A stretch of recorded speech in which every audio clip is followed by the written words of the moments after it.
All right, well, I'll introduce myself.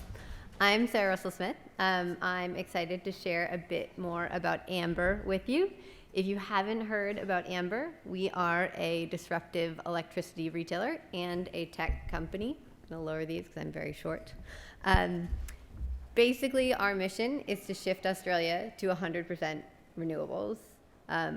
We are super passionate about saving the planet. We know to hit Paris targets and to mitigate climate change, we have to cut emissions by about 50% by 2030 globally.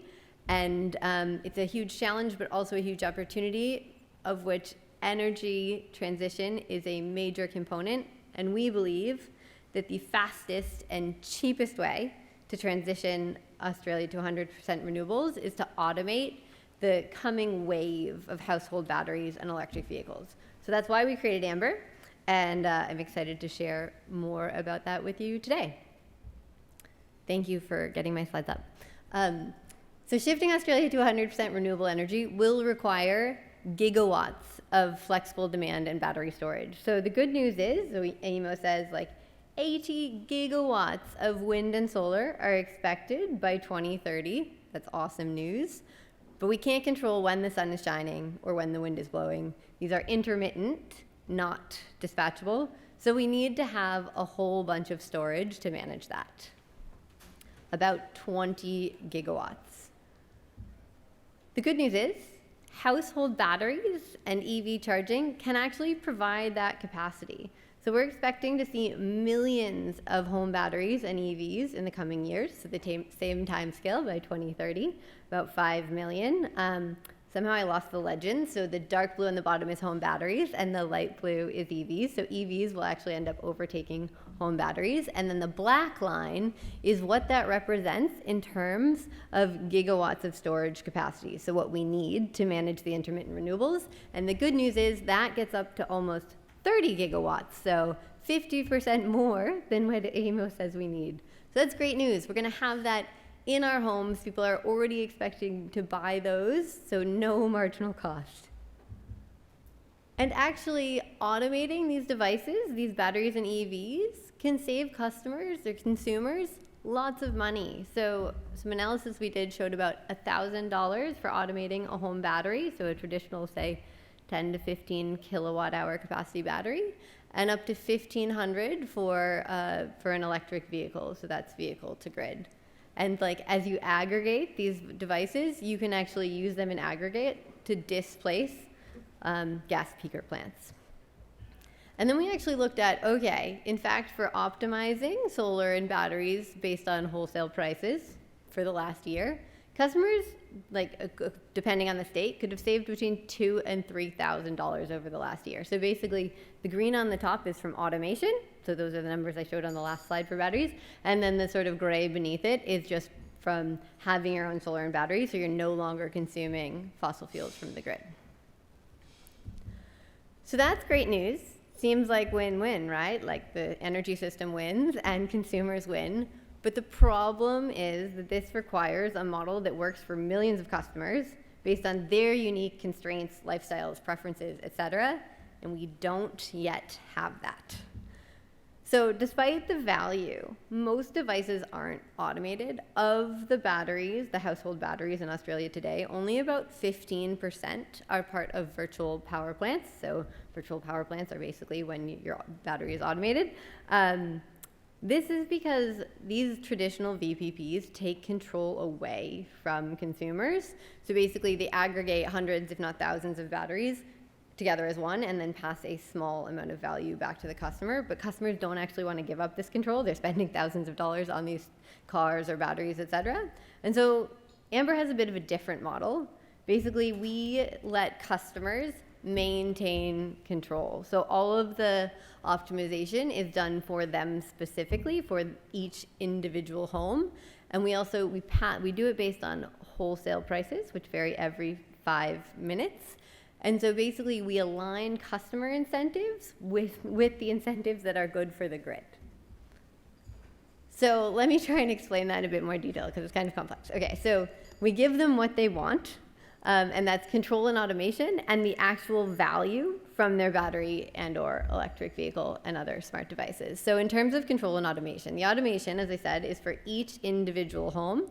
So we take into account the wholesale price forecast for electricity from AEMO, their individual load forecast, so based on what we've learned about their home, how much energy we think they're going to consume for every 5-minute increment, and then also our projection for their individual solar system, like how much solar we think, or how much energy we think their system will be generating at any given time.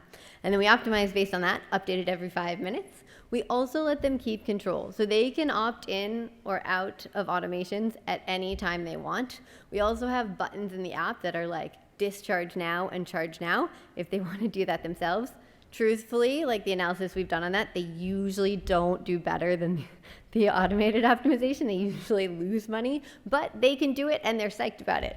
And then the other part is around like more value. So we pass 100% of the value back to customers. So we have a subscription fee, but the actual optimization and automation, all of that money goes directly back to customers on their bills. And so basically what that means is during the day, when there's lots of renewable energy and prices are cheap, the system charges from solar energy. So it can either be from their rooftop solar, or it can be, like for instance in South Australia in summer, often the electricity price actually goes negative, so they can get paid to charge their battery. And then in the evening, when everyone gets home, turns everything on, plugs everything in, and prices get really high, and there's no longer any sun, they can discharge their battery, and it basically covers their own home load, so they're not paying those prices, and they can discharge to the grid and get paid the same thing as like any power plant would get paid for generating energy at that time. And it's working for our customers, which is great news. So this very complex graph is for a single day for a customer who has like a very typical system. They're not like super intense or extreme. They have like a 13.5 kilowatt hour battery, so very standard, and about a 5 kilowatt solar system, which is actually a bit small in SA.